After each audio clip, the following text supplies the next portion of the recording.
హరే కృష్ణ అండి. బిఫోర్ వీడియోలో తులసీమాత యొక్క ప్రత్యేకత విశిష్టతను గురించి తెలియజేశానండి. ఆ వీడియోకి కంటిన్యూషన్ ఈ వీడియో అండి. మనము తులసీదేవికి నమస్కరించేటప్పుడు ఈ ప్రణామ మంత్రాన్ని చదవాలి. వృందాయై తులసీ దేవ్యాయై ప్రియాయై కేశవస్య చ విష్ణుభక్తి ప్రదే దేవి సత్యవత్యాయై నమో నమః.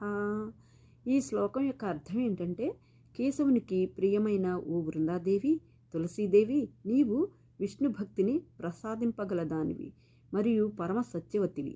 అటువంటి నీకు నా పరిపరి ప్రణామములు అని తులసీమాతకి ప్రణామం చేయాలి, నమస్కరించుకోవాలి.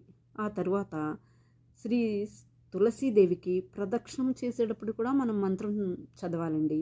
ఆ మంత్రం ఏంటంటే, యాని కానిచ పాపాని బ్రహ్మహత్యాదికాని చ తాని తాని ప్రణశ్యంతి ప్రదక్షిణ పదే పదే. ఈ శ్లోకం యొక్క అర్థం ఏంటంటే, శ్రీమతి తులసీదేవికి ప్రదక్షిణ చేయటం ద్వారా మన పాపములన్నింటితో పాటు బ్రాహ్మణుని చంపిన పాపం కూడా నశించును. తులసీమాతకు పూజ చేస్తే చూసారండి ఎంత విశిష్టత, మనకున్న పాపాలన్నీ తొలగిపోతాయి. తులసీదేవి జన్మ భగవత్ ప్రీత్యర్థం కదండి. అటువంటి పరమ పవిత్రమైన తులసీదేవిని ప్రతిరోజు పూజిస్తే మనకు భగవత్ కరుణ లభిస్తుంది కదండి. సర్వే జనా సుఖినో భవంతు. హరే కృష్ణ.